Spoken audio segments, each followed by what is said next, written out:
have Simon Manby and Kaz Hufton from the Ministry of Justice, both pioneers in public sector product management.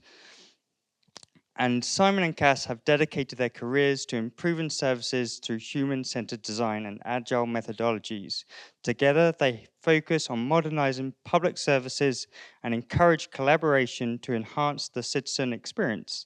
So please put your hands together, go crazy, and give them a warm welcome, and welcome both of them to the stage. Thank you. Hello, everyone. Thank you so much for coming. It's really, really appreciated. It's an interesting day to talk about product management in government. So we'll start on that. Obviously, there are some things we're going to talk in generality about this a little bit because there's some things that obviously we can't go into because of government. But hopefully, you'll find things that are interesting about this. So. I'm Simon. I'm a senior product manager at the Ministry of Justice. I'm Kaz. I'm the lead product manager at the Ministry of Justice. We've been working for a long time there, kind of really since kind of 2011 or so onwards. So we've been doing this quite a long time as civil servants. We've worked kind of almost exclusively around the area of mental capacity, which might be a little bit of a kind of a surprise for Ministry of Justice. But it is an area that's really, really important from a legislation and rights perspective. And it's kind of where we've been focused really for sort of the last sort of 12 years. We've taken services from kind of improving small bits of IT right through to kind of changing primary legislation to enable better services. And so we want to talk a little bit about that journey, and hopefully there'll be something that'll be interesting for people on it. We were also the first product to kind of go live on GovUK, which we're really smug about because no one can ever take that away from us. Kaz was the first person to go through a live assessment. So we were also kind of, we think, the first product managers in government, or the first civil servant product managers in government. If not the first, then close to the first as well. So when all this will feel, basically. Wading through treacle. We've kind of chosen that as the topic for this because I think our lives have always been about maximum effort, but not really getting far very quickly. And I think that's part of the government experience, really, for products and digital. We'll hopefully show why this is actually still worthwhile, because it is. We do actually feel that our jobs are worthwhile. It's just this isn't quick wins. This isn't ever about quick wins, ultimately. So obviously the disclaimer, these are our views and experiences, not those of the government, which is a good job because when we wrote this, it was a different one. But I'm assuming you've also all stayed up all night watching the election. I made the sensible choice of swapping not sleeping for the election for not sleeping through terror at about 1 o'clock in the morning. So hopefully this will go well. Yes. So, okay, we're going to talk a little bit about what product management is first, which feels a bit weird to a group of product people on a product track, but we want to talk about it kind of product management with specific lens through a public sector and government and what that actually means. We'll talk a little bit about what the job specifically is as far as we're concerned in the public sector and how that kind of differs, and there are significant similarities between public sector as well. And then hopefully the second part of it is kind of how we practically applied the stuff that we're talking about to kind of the last 12 years, really. Start with a kind of commonly referenced diagram by Martin Erickson. I'm sure everybody's seen this in the room. This was kind of like from 2011 and was pretty ubiquitous. It doesn't really work for us. We kind of tried to do our own one a few years back, which looks a little bit like this in government. Digital's doing a lot of heavy lifting here. We're almost always in government a separate directorate or a separate department within the organisation. It's always kind of bolted on the side and is usually, obviously, by nature of being digital, kind of a later addition to a lot of departments.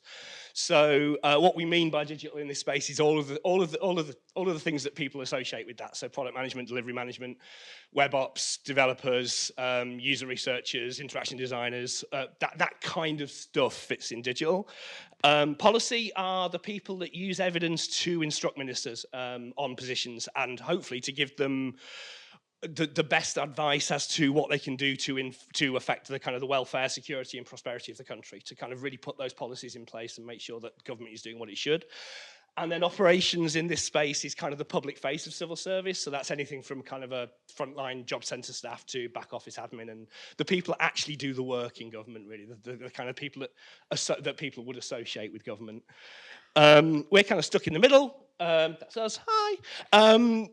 What do we actually do there? Well, I think for both of these diagrams, it's about bringing people together towards common outcomes and common visions and making sure that everyone is kind of working towards common goals and outcomes within this space. Obviously, Martin's diagram is much kind of better known than ours, but the theme of today is to hopefully kind of show that the principles of product are exactly the same. It's just the context and environment that kind of differs in this space. That's not to say that every product manager that starts in government is going to be there at all.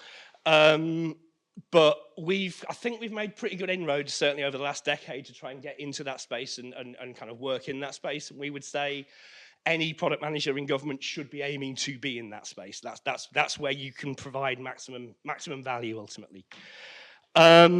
In central government, we've got, I'm presuming people might or might not have seen this, but it used to be the DDAT professions, it's now the professions, it doesn't make sense. It's basically a professional capability framework to outline what all the digital roles are, and product management sits within those digital roles. This does help. It helps because a lot of organizations in government aren't always set up for user-centered design or working with agility or knowing really what that means. So having those frameworks in place is really, really useful. And I think personally, one of the best things about working in government is kind of professional communities of practice and being able to share experience, share learning, stop duplication of work and reuse stuff. There isn't that kind of competition in government. Obviously, everyone's working together to try and achieve the same goals. I think what it's done over the past 5 years has kind of reinforced silos a little bit, though. Back when we started, there's not a good term for it, but kind of T-shaped or glue-shaped people were much more ubiquitous now, and I think the professional community frameworks has kind of siloed those divisions a little bit more in a way that isn't necessarily good and that doesn't really help with working with agility. It also, by the nature of the fact that we're in digital, it doesn't really give much suggestion as to where product management sits other than in digital. So the framework says a product manager is responsible for the quality of their products. Brilliant. What the hell does that mean? It doesn't actually answer any questions in any way, shape, or form. I think it's easier to kind of map products in private sector, or my understanding would be if you're actually doing a thing and making a thing. But for us, it doesn't really mean anything. It certainly doesn't mean things to people in operations or policy a lot of the time. And so, I've jumped ahead. For us, the product is actually the outcome to society. And that's the way we've tried to frame it. And product manager role is really about making sure that those outcomes are met, ultimately. And we're going to talk a little bit more about that.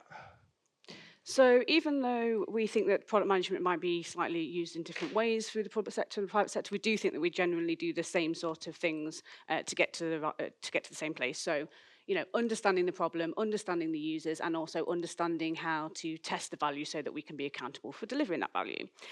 So as Simon said before, it's more about the context and how we use those skills that might be slightly different, and hopefully we can just go quickly through some of these ones now just to give an idea of how we think about these things a little bit differently, or the things that we have to consider a bit differently in government. So, understanding the problem. This one should be the easy one, but it's not. It's the one that often gets skipped over either quickly, ignored completely, or we just sort of don't really get to the bottom of what the problem is. Partly that is because whole problems in government are hard, but also because sometimes the problem is you as a product manager aren't actually in the place to solve whole problems. Product management, as Simon says in the DDAT framework, is a digital profession that is embedded in a digital team. That comes with perceptions from everybody else in government that you are there to do technology, which isn't really that helpful when you're trying to solve whole problems, because very rarely are citizens' needs met or problems solved simply through providing software or shiny front ends. But when you join the public sector, that is the place that you are, and you can use that to sort of start to build that trust and carve out that space to kind of take steps later on. So by demonstrating how listening to users can help improve their experience as well as the organizations, by demonstrating how product thinking works, you kind of sort of, like I say, build that trust and create that environment to hopefully later on do other things. Be aware of unintended consequences. I think that's another thing that product managers very often have to think about. In government, very much so. So, for example, when they put a picture on a card for a driving license, it wasn't really intended that that was going to be identity. It was just that person on that card can drive a car. Now it is obviously much more well known and used as well as a piece of identity, and that did cause consequences. They had to change some of the back office things that they were doing to meet that level of assurance. Thankfully, we spoke to DVLA when we had the bright idea of making a card for our service, and we didn't go down that route. So learning about those and learning about other services really helps, and thinking about those consequences of different solutions and what that might do to government departments. Again, in terms of the problem space, working within constraints. Most people in product management, when they're looking at a problem, will have certain constraints. I think most people are trying to build things that meet the law, and very often products will have to meet certain regulations. But within public sector, we have the added benefit of, or downside of, the fact that the services are actually enshrined in those legislations. So sometimes the services are really written out quite prescriptively in that. So you have to really understand the policy intent. I am not a mental capacity expert, but I probably have read the Mental Capacity Act many more times than the average person. So understanding that is really important, mainly so that you can also pick bits in there and know which bits that you can push back against and try and change, versus those things that aren't movable. So sorry, but when users don't want to pay taxes, you probably don't want to die on that hill trying to change that, because it's unlikely to be a thing that you can change. But for us, we had parts of our legislation that require a quill and ink on paper, and hopefully we will show you why we are prepared to die on that hill to get that changed. And very quickly, building the team around the problem. So understanding that problem, identifying all of the expertise that you might need to solve that problem, and having them in the team. And that's not always digital expertise. So policy, legal, we've had sociologists in our team, identity experts, things like that. Okay, so the second bit is understanding users. For the public sector, this means literally everybody. The problem is that you can't just build for the 80%. If you're building a service that somebody can't get through, if one person can't get through that, you failed, ultimately. Firstly, because government is basically a monopoly, and there's going to be stuff that people can only do through us. It's really, really, really important to make sure that what you're doing encapsulates everyone. I think government, particularly in the UK, I think government have been really good at trying to put some principles in place for that. So, for instance, the kind of the service standards, the service manuals, putting products and services through the service assessments is a really, really good thing, and helps you kind of have those design principles, again, to try and embed this kind of culture in wider departments that might not necessarily be used to working in a user-centered way. And principles are great, but they're a good thing to facilitate engagement and understanding. They're not a replacement for kind of engagement and understanding, and that's something, they're kind of a building block towards things rather than the end. Finding a solution that suits all users. Other people's edge cases are quite often your main cases in government. The average age of our user is 72, and that's not to say that old people can't use technology, but there's different barriers and there's different fears that come into place when you're talking about that as your main user group, ultimately. Ultimately, your solution won't be just technology. It never, ever, ever is. You need to use multiple channels in order to make sure that you're hitting everybody that you need to, and that you're finding a solution that meets everybody's needs.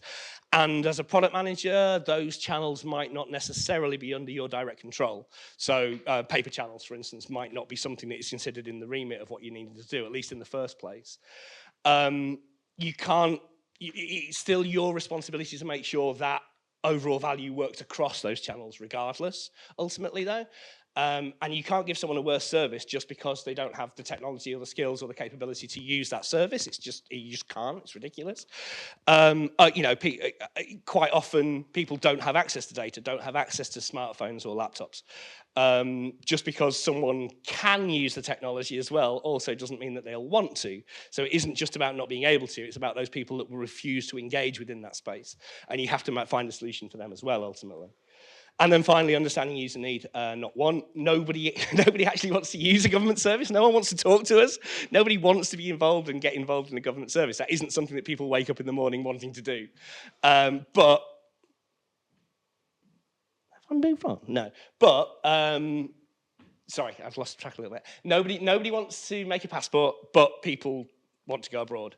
Nobody wants to make a lasting power of attorney or even think about mental capacity and the fact that they might lose mental capacity in the future, but everybody wants to make provision for that future and to make sure that they've got that safety and safeguards in place.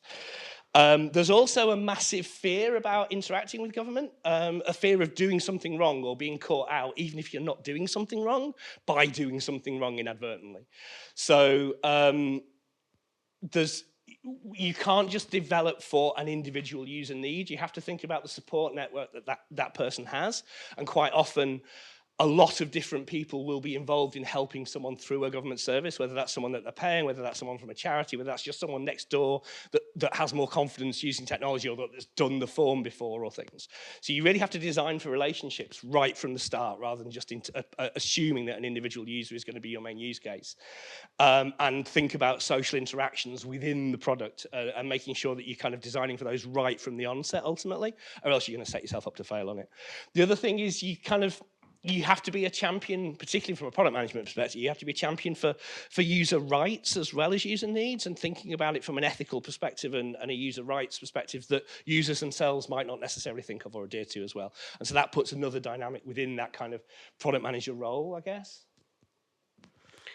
Okay, so hopefully you've understood the problem and then you've understood your users. And so that should automatically lead you to understanding the value and then how we go on to test that. But for government, it isn't quite as straightforward as return on investment, or as I was listening in one of the sessions yesterday, increasing shareholder value, which I am not sad that I have to think about. But it does mean that there's that kind of one thing that everybody is trying to work towards in product management is going to be different depending on what department that you're in. And so it does provide some other challenges. So how do you do that? I mean, it seems fairly straightforward, but you need to start with focusing on the organisational outcome and what kind of working backwards from there. Believe it or not, every government department is there for a reason. And it's got that kind of policy intent written underneath it. So again, really making sure that you understand that what is important to your organisation and kind of working backwards to make sure the thing that you're delivering ultimately achieves that outcome. It is surprising how many things that you will find working in a government department that you think can be improved, but actually doesn't link to that overall social outcome. So you do need to watch that to make sure you don't kind of go off track. Choose what you measure very, very carefully. Big data. So everybody thinks that loads and loads of metrics, loads of fancy dashboards absolutely will equal data-driven decisions. And in my experience, that's just not true. It kind of just gets really messy. People don't really understand exactly where you're trying to go to. So I think limiting what you measure is really important. So pick, that you've got that overall outcome and then maybe 2 or 3 things that you want to measure to get towards there. Be careful it doesn't inadvertently become a target. We love targets. Sometimes it's measuring the thing that you don't want to happen. And sometimes that thing is in a different department. So a lot of government departments obviously are interlinked. And for us in particular, what we do is a prophylactic measure to help somebody prepare for the future that means they don't have to go to the court. That's good for a user because courts are stressful. It's cost them quite a bit of money to do that. It comes at quite a late stage in a really stressful time for them. It's good for government because courts are expensive to run.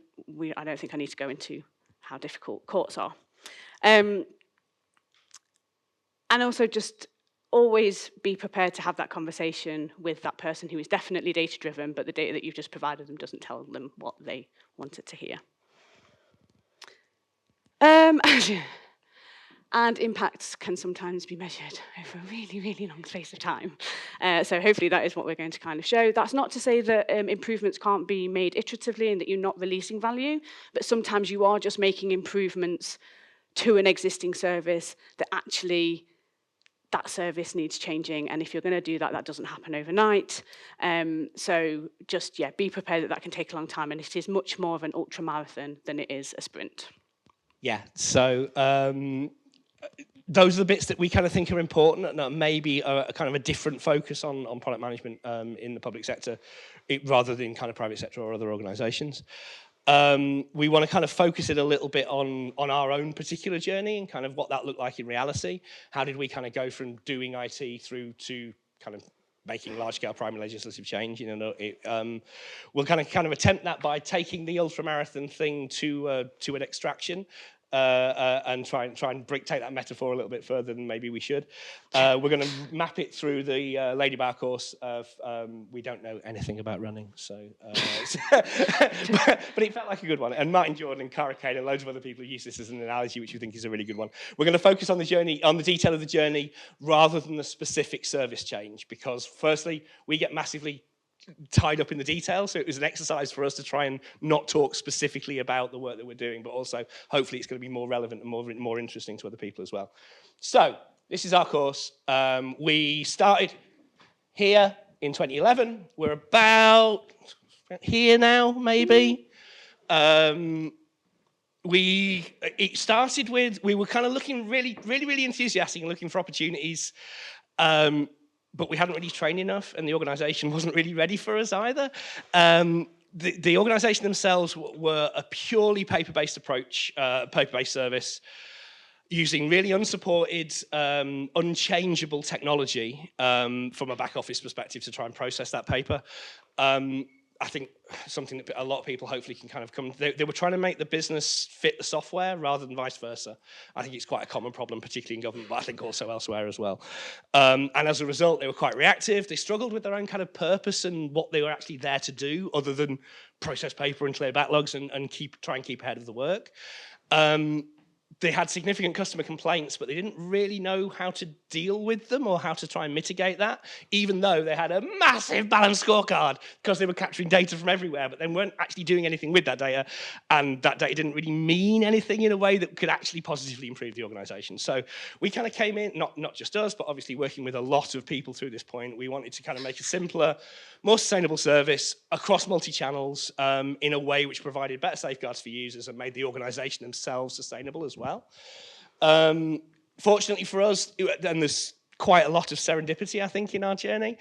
This was kind of 2011, so it was around the time that Martha Lane Fox kind of first published that kind of report on digital government and that kind of revolution or evolution work, if anybody's familiar with that, that kind of ended up with the formation of the Government Digital Service, which was kind of like a central cabinet office thing to push user-centered design, working with agility, did digital stuff in government really for the first time that kind of rose out of direct gov around that time. We managed to kind of grab onto their coattails a little bit, and they were much more prepared than us, much more experienced. They were able to challenge a lot of the assumptions that we had, that we were getting from the organisation, and also kind of show that we weren't just making shit up. You know, this was something that other people were doing as well, and there were some kind of structure and framework behind it. So having those kind of external friends at the start really helped us.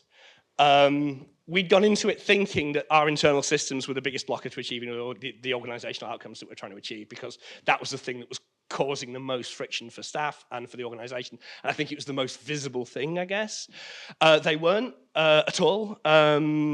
We would have massively screwed up if we'd have set off trying to tackle that first, which is kind of what we wanted to do, to try and tackle that kind of back office organisational culture change and problems first, mainly because we hadn't built any trust or confidence in the organisation, and actually we hadn't built our own skill sets up at that point either. So we kind of tried to set off at a bit of a sprint, and GDS were very good at holding us back on that and getting us to focus on kind of identifying small things that were not only in the digital domain, but where we could positively demonstrate value to the organisation and how we could improve things for users in ways that was actually tangible and pragmatic, rather than just trying to fix the whole thing at once ultimately.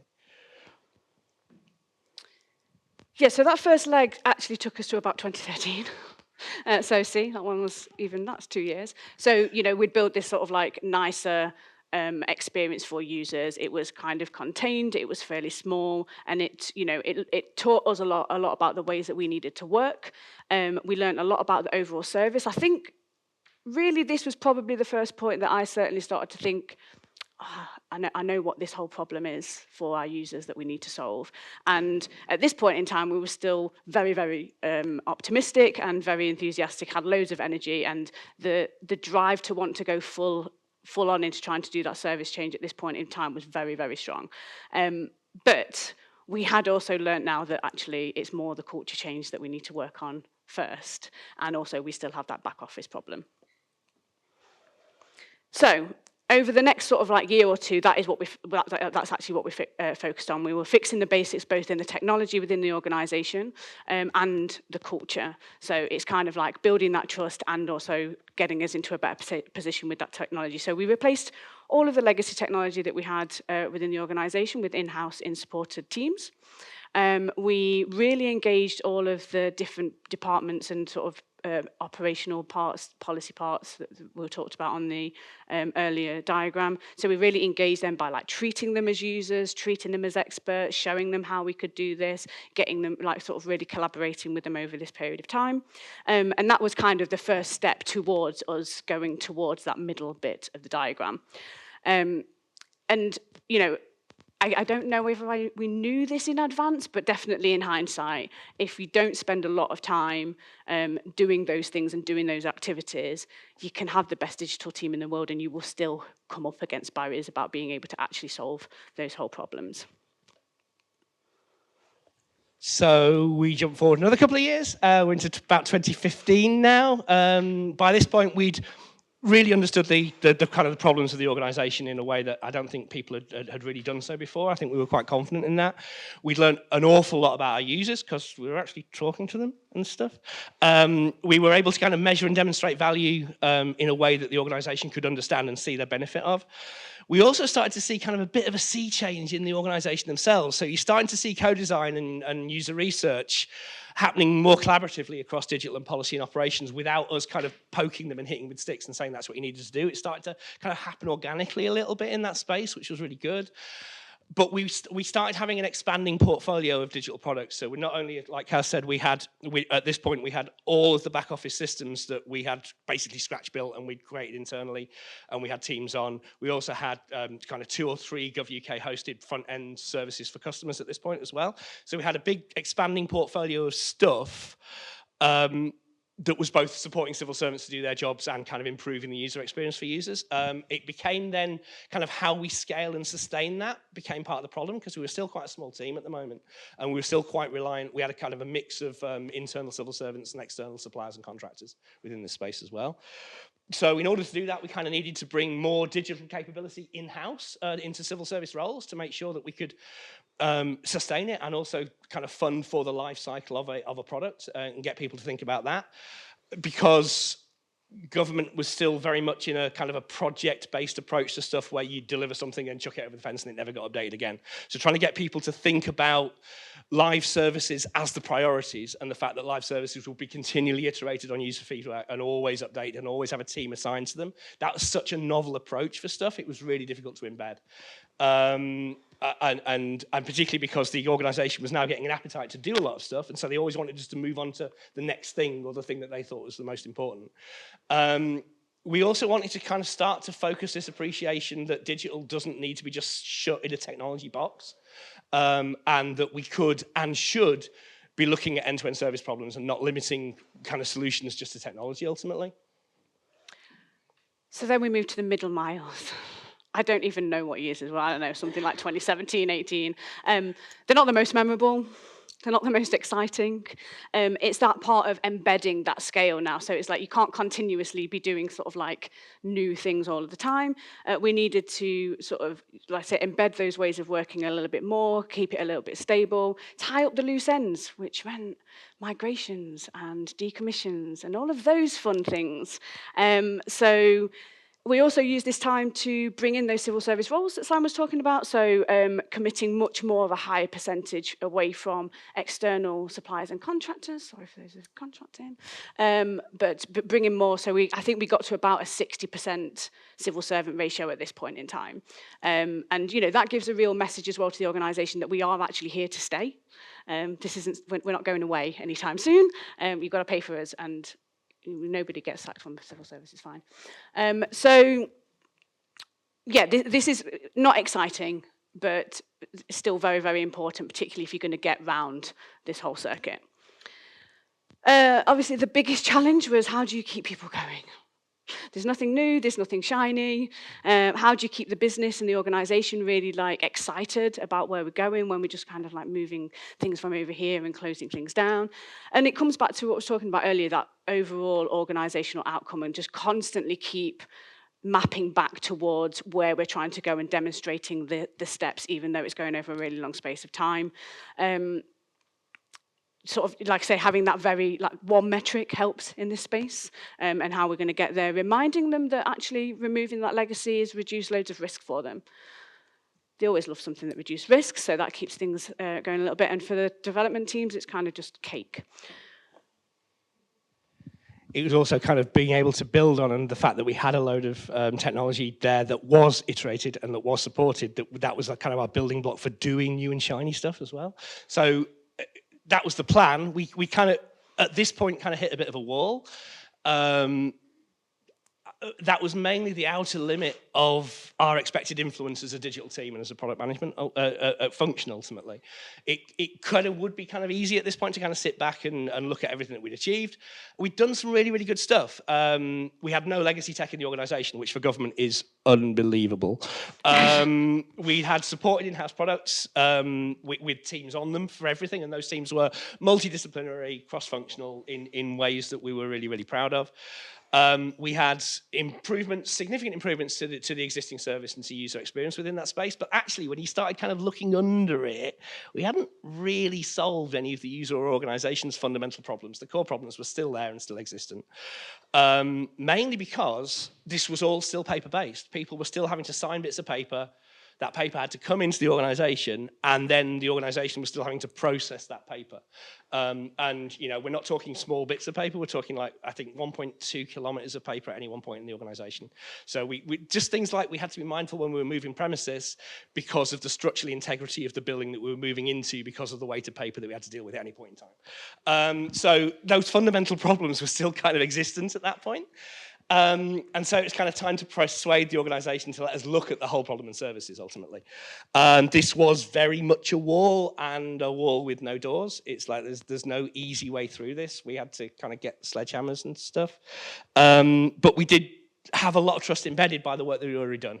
And we used that trust to kind of demonstrate why the problem was no longer technology, and critically, why the organisation could no longer hide behind the fact that they had back technology as the excuse, because actually, all the technology was really good.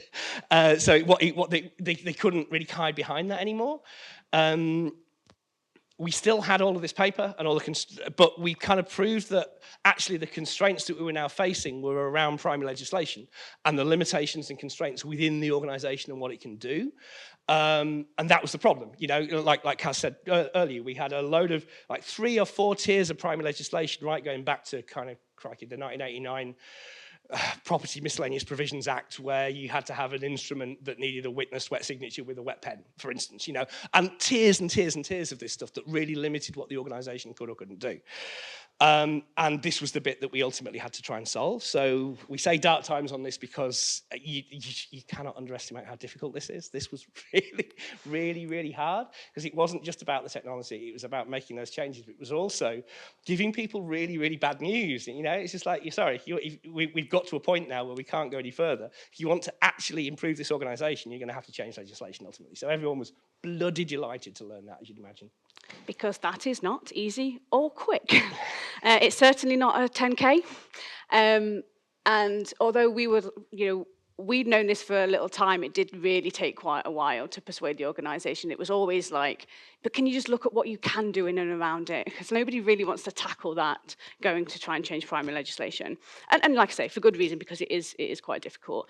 So in one way, I was really happy, and then in the other, I was like, oh, crap. Yeah, I don't know how to do that either. So this kind of comes back to what I was talking about before, about building the team around the problem. So this is the point where we got policy and lawyers in the team. And the distinction between being in the team and people advising the team, I think, is really, really important. Like, we have a fantastic policy advisor.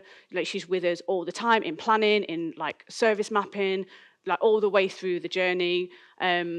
In turn and in kind, they taught us how to analyse public consultation results.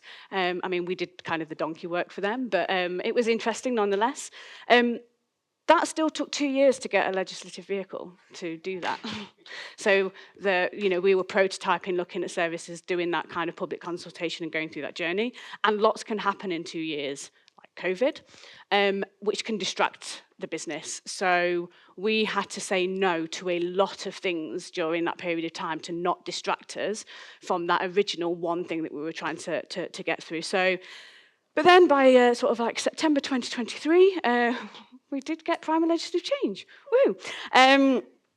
So we're now a significant way through working with the organisation to kind of like really change that service, because it is an entire end-to-end service change. Like everything from the workforce is changing, how the organisation is structured, how users will interact, what they'll need to do, separating it out so that one person isn't responsible for everybody in the journey, and we can really talk to each individual user and help them get through that. So yeah, we're kind of coming round on the bottom, and hopefully at some point soon we'll have real users on it. There are still a couple of hills to get over, like there's a new government now, so we'll presumably have to talk to them about it.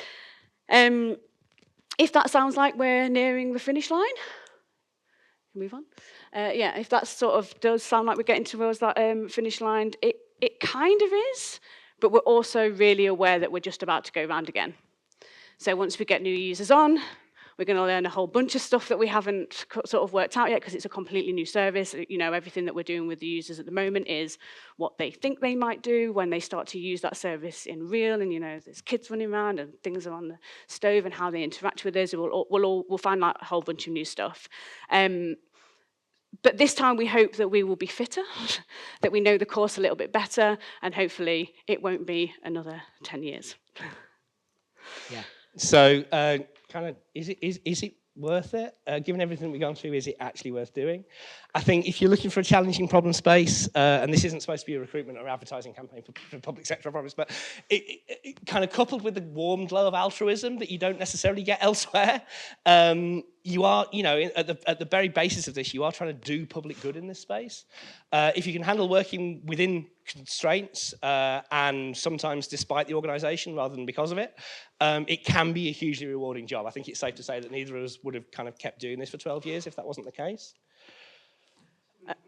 I think, as hopefully we've kind of alluded to, product management isn't still fully embedded. There's like lots of product manager jobs in government, but I don't think it's still fully understood. And that does give a lot of scope for being able to mould that role. And with the right people in those spaces, I think you can do a lot of good. I think we get to punch above our weight quite a lot and get involved in kind of higher strategy that maybe other professions don't necessarily get the opportunity to.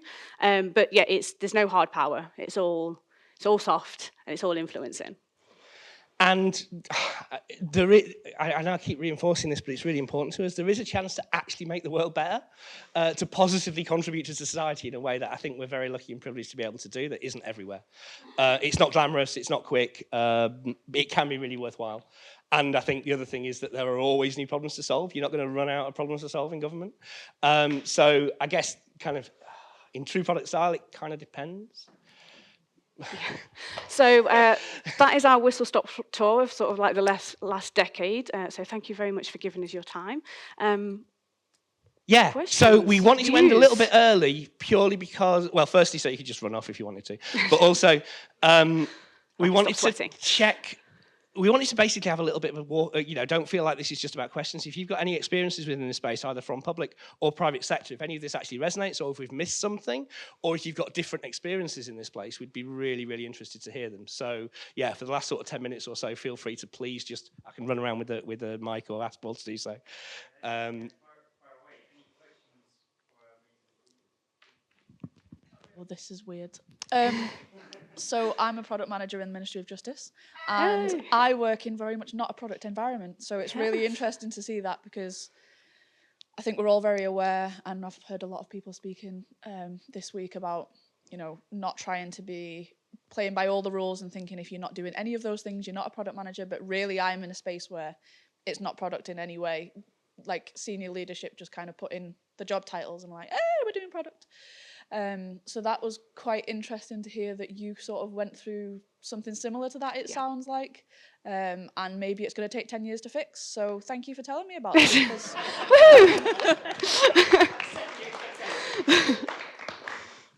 Brilliant. Anyone else saw another hand? Thank Hi, thanks for that. I'm working with DEFRA at the moment. It's a relatively new client for us. And one of the bigger challenges is that the policy is so complicated. And I'm wondering if you've got any tips for how we can collaborate better with policy colleagues earlier on in our journey to make it easier for users and staff. Yeah, so I think there's a couple of things. So when we did get a few sort of false starts in working with policy, and we effectively used those to demonstrate why it hadn't worked. And it hadn't worked because we weren't actually, like I was saying before, there's a real big difference between having policy advising you and like meeting them like, I don't know, once a week, once every 2 weeks, versus having them properly embedded in the team. So you can both learn how they need to work and understand the constraints and the difficulties that they have and the challenges that they have in their space, because it is wildly challenging, but also so that they can really understand what you're talking about when you say all of these agile words, and like what do you mean you don't want to write a date in legislation about when this is going to come in? That's not how the world works. And so we used examples of our own experiences. We also, at the time, we'd gone to land registry and they'd done a similar thing. They'd like kind of done these two separate things, wrote something in legislation, then couldn't actually do it, put it in their service. So basically, I guess what I'm saying is use examples. If you want to contact us to have that sort of support and help, I think that is a real benefit in public sector, is that you can kind of talk about your experiences through them and guide other organisations to show things, because you kind of do need to show them that it can be done differently. Just add a little bit to that as well. To use your ultramarathon analogy again, was there ever a time that you felt like you ran the wrong way? And how did you convince the team of people that you're working with to sort of trust you and, turning around and trying a different direction? Yeah, I'm sure we've run the wrong way quite a few times. I mean, we did gloss over the fact that that wasn't the first time we tried to change legislation. We have actually done it 3 times. So we've definitely gone the wrong way. One of the big ones for us was which legislative vehicle, which is kind of getting a bit like government technical now, but you can do it in kind of 2 different ways, and we were never going to become the priority for an organisational bill, and that's why we kept falling off the bottom. Like, we work at the Ministry of Justice, like prisons and probation and courts and us. I think we had quite a few failures. And we're quite open about demonstrating why those things didn't work. We've also gone through 3 different public guardians in this time. 8, yeah. So there's lots of kind of slightly going the wrong way, but also it's always convincing people. And it does feel like a lot of the things that we might have talked about in those phases are kind of going around that journey, that they're almost like start to stack up onto each other. So as a lead product manager, I think I spend probably more 70 to 80% of my time working on the problem of having the environment to do product management than I actually do doing the product management stuff, if that makes sense. Like the problem that I work on is that, and it does take a lot of conversations, a lot of demonstrating things, a lot of trying to bring people into those spaces, and then repeating that when somebody new comes in. That's all we've got time for, I'm afraid. So please put your hands together and thank Cass and Simon.